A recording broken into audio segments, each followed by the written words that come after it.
Hello class, welcome back बच्चों। तो प्यारे बच्चों स्टार्ट करते हैं बेटा cash flow from operating activity एक बार फिर से। बाबू फॉर्मेट रेडी कर लिया हमने कैश फ्लो स्टेटमेंट का। सबसे पहली चीज ये लिखते हैं बेटा cash flow from operating activity. Cash flow from operating activity और बेटा ये स्टार्ट होता है नेट प्रॉफिट बिफोर टैक्सेस से। नेट प्रॉफिट बिफोर टैक्स या कुछ लोग इसको before tax and extra ordinary item भी लिखते हैं।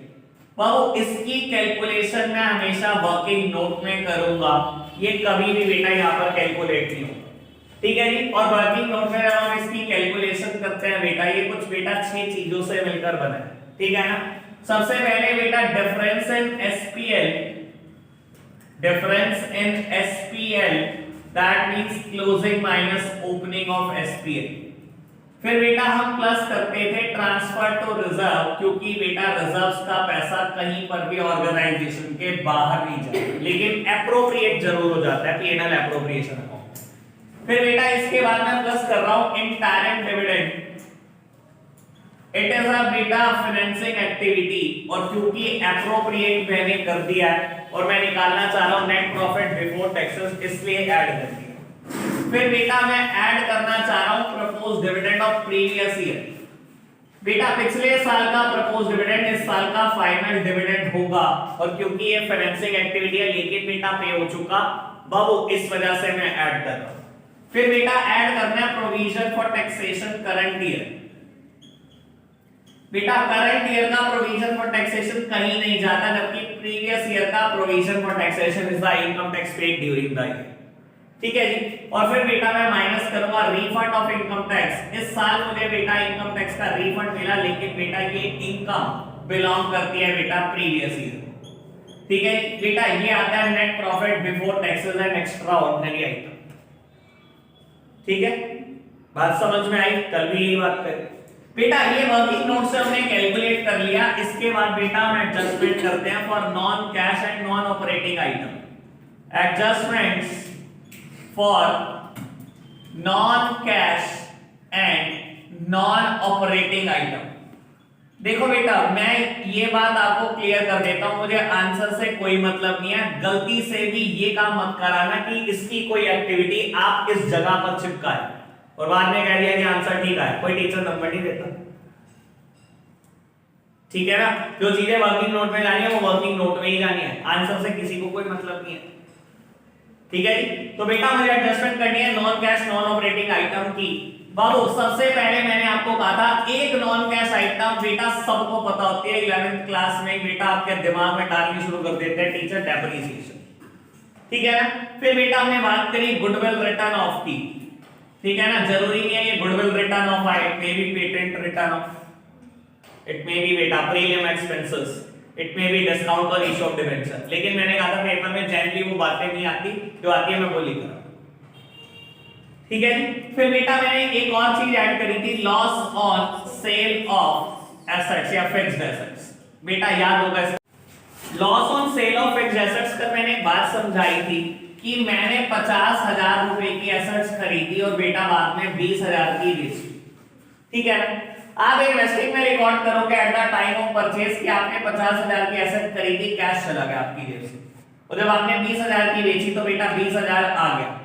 बाबू losses automatically recorded in investing activity.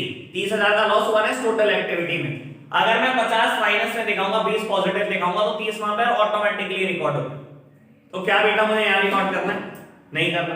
बाबू ये दोनों मैंने ऐड इसलिए करे क्योंकि ये दोनों नॉन कैश है। ये मैंने बेटा इसलिए ऐड करा क्योंकि ये बेटा क्या है, ये बाबू नॉन ऑपरेटिंग एक्टिविटी है, ठीक है ना। फिर बेटा मैंने ऐड करा था इंक्रीज इन, मैं कोई भी प्रोविजन की बात कर सकता हूं, लेकिन बेटा सबसे ज्यादा पेपर में आता है provision for bad and doubtful date, ठीक है ना। प्रोविजन बनाने से पैसा कहीं चला नहीं जाता है, ठीक है ना, वो ऑर्गेनाइजेशन के अंदर ही है। एज वेल एज बेटा मुझे ऐड करना है इंटरेस्ट ऑन बोरोइंग्स। बेटा इंटरेस्ट ऑन बोरोइंग, बोरोइंग बेटा अपने आप में फाइनेंसिंग एक्टिविटी है, तो उसका ब्याज भी बेटा फाइनेंसिंग में ही जाएगा। तो बेटा it is also a non operating activity, मैंने इस लॉजिक में इसको ऐड कर दिया। मुझे माइनस करनी है बेटा तीन चीजें। Loss on sale of fixed assets add होता है तो बेटा profit on sale of fixed assets minus होता है। ठीक है बेटा, अगर मैं increase in provision for bad and doubtful add करता हूं तो बेटा decrease in provision for bad and doubtful date बेटा लेस करता हूं। इसके अलावा बेटा मैं एक और चीज लेस कर देता हूं, रेंट रिसीव, इंटरेस्ट रिसीव और बेटा डिविडेंड रिसीव।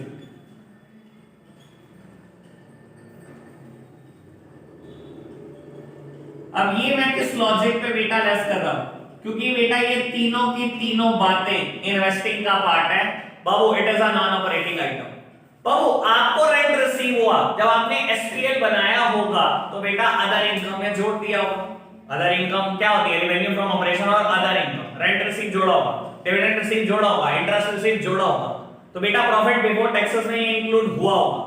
लेकिन बेटा आप खुद सोचो, अगर मुझे रेंट रिसीव हुआ, रेंट क्यों रिसीव हुआ? मैंने लैंड खरीदी हुई है, मैंने घर खरीदा हुआ है, किसी को दिया हुआ है बेटा रेंट पर, तो मुझे रेंट रिसीव हुआ। भाई मैंने घर खरीदा हुआ है, मेरी इन्वेस्टिंग एक्टिविटी है, तो बेटा उससे होने वाली इनकम भी क्या है? इन्वेस्टिंग है। तो रेंट रिसीव बेटा इन्वेस्टिंग एक्टिविटी है, इस वजह से बेटा ऑपरेटिंग में क्या कर रहा है? हटाओ इसे, ऑपरेटिंग से बाहर निकालो, तो बेटा माइनस करो। सेम बात पे डिविडेंड और इंटरेस्ट रिसीव। मैंने शेयर खरीदे हैं, मैंने डिवेंचर खरीदे हैं, बाबू ये मेरी इन्वेस्टिंग एक्टिविटी है, मैंने इन्वेस्टमेंट करी हुई है, तो इनसे होने वाली इनकम यानी इंटरेस्ट इनकम और डिविडेंड इनकम बेटा कौन सी इनकम है? इन्वेस्टिंग की ही इनकम है, तो बेटा इसे ऑपरेटिंग से हटा दो। क्लियर है? समझ आई बात गौतम? ओके बेटा, जब आप इतनी एडजस्टमेंट कर लेते हो जो सब कैलकुलेट होकर आता है बेटा, हम इसे बोलते हैं operating profit before working capital changes. Operating profit before working capital changes. और वर्किंग कैपिटल आपको पता ही है बेटा क्या है? करंट एसेट्स और करंट लायबिलिटी। बेटा मेरे को कुछ चीजें ऐड करनी है अभी भी वर्किंग कैपिटल की, और कुछ चीजें लेस करनी है, कल भी बात समझाई थी बेटा। इंक्रीज इन करंट एसेट्स हमेशा लेस होगा, कुछ और ना दिमाग लगाओ, सिर्फ एक क्लोजिंग स्टॉक को उठा। पहले 50,000 का था, आज 1 लाख रुपए का हो गया बेटा। इंक्रीज हुआ ना करंट एसेट्स में। बाबू ये स्टॉक में इंक्रीज कैसे हुआ? बाबू मैंने स्टॉक खरीदा होगा, इसके बदले में पैसे गए होंगे, पैसे गए हैं ना जेब से, कैश का आउटफ्लो हुआ है ना बेटा। इंक्रीज इन करंट एसेट्स हमेशा बेटा पैसा खर्च कराती है, तो बेटा ये बाहर हो जाएगी, यहां से कम कर देंगे इसको, तो बेटा ये आउटफ्लो का पार्ट है इंक्रीज इन करंट एसेट्स। और बेटा डिक्रीज इन करंट एसेट्स हमेशा पैसा लेकर आएगी। पहले स्टॉक 50,000 का था, 10,000, इसका मतलब 40,000 का बेच दिया तो मेरे पास 40,000 आ गए ना, पैसे आए ना बेटा, इनफ्लो हुआ ना, तो मैंने ऐड कर। सेम वे बेटा इंक्रीज इन करंट लायबिलिटी या बेटा decrease in current liability, increase in current liability at decrease less. बेटा सोचो डिक्रीज के एंगल से, मैंने क्रेडिटर पे 1 लाख दे रहे थे बेटा, आज रह गए 40,000, मैंने 60,000 दे दिए ना, लायबिलिटी कम हो गई ना। लेकिन बेटा कम कैसे हुई? मेरे पैसे देने से कम हुई, ठीक है ना। तो बेटा डिक्रीज इन करंट लायबिलिटी हमेशा माइनस, और इंक्रीज इन करंट लायबिलिटी हमेशा प्लस। इतनी सारी एडजस्टमेंट के बाद बेटा जो कैलकुलेट होकर आता है वो बाबू कुछ और नहीं, इसमें बोलते हैं cash generated from operations. Cash generated from operations. और बेटा इसमें से हम माइनस कर देते हैं इनकम टैक्स पेड, और बेटा इनकम टैक्स पे करने के बाद जो बचता है यही है बेटा cash inflow from operating activity या cash used in operating activity. ठीक है जी। अब मेरा ख्याल धीरे धीरे आपको ये चीजें याद होनी शुरू हो जाएंगी, अब मुश्किल नहीं लगेंगी चीजें बिल्कुल, ठीक है ना। अब मैंने पहली बार कहा था एक बार ढंग से दर्द सह लो, एक दिन देखा, आज इसने इतना परेशान नहीं किया होगा आपको, ठीक है ना। और अगर मैं कल करा दूं ना तो आप कहोगे टिप्स पे याद हो गया, जरूरत नहीं है करने, एक दिन और करा दो, ठीक है जी। आज इस पर बेस्ड बेटा 5 से 6 क्वेश्चन करने हैं। सबसे पहले इलस्ट्रेशन नंबर 6, ठीक है ना, आप ही ट्राई करो और हो जाएंगे। 6 to 11 में कोई प्रॉब्लम नहीं फंसेगी, ठीक है ना। एक एक करके आपने अटेम्प्ट करने हैं बेटा, शुरू हो जाओ, जो आपसे नहीं होगा हम बोर्ड पे कर दो। चलो जी फटाफट से कर दो start.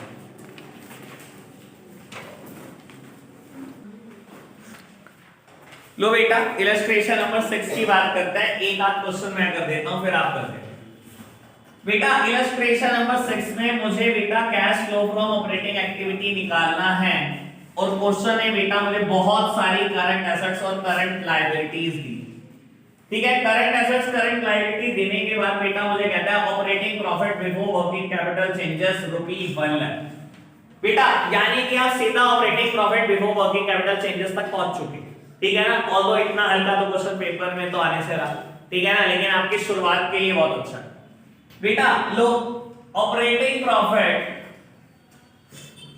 Before working capital changes मुझे गिवन है बेटा 1 लाख,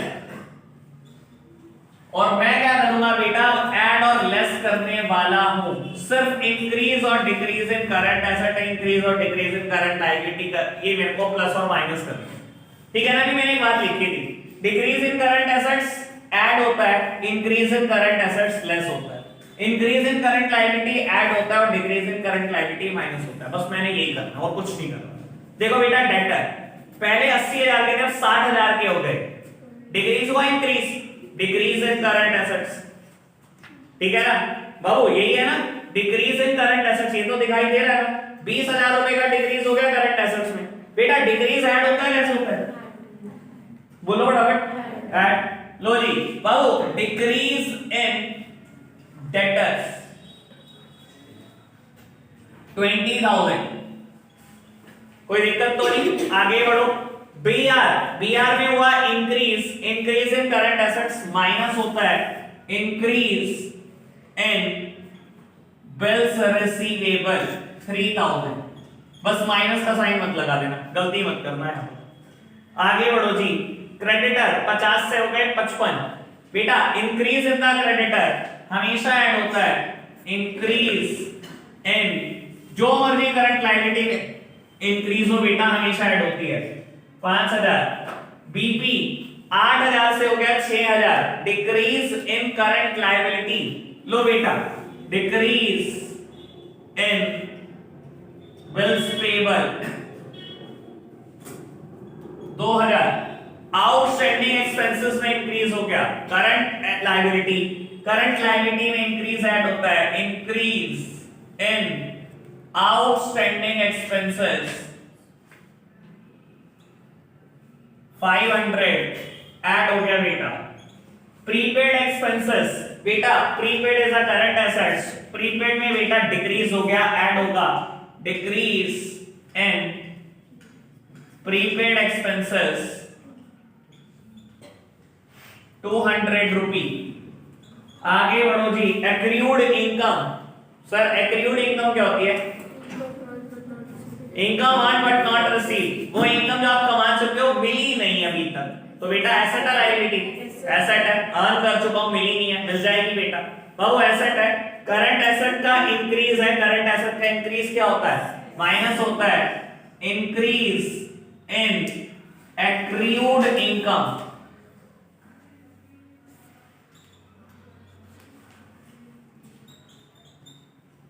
बेटा देन दिया हुआ है इनकम रिसीव्ड इन एडवांस, पहले 700 थी अब 0 हो गई। ये क्या income received in advance? Unaccrued income, ये हमेशा बेटा करके लायबिलिटी होती है।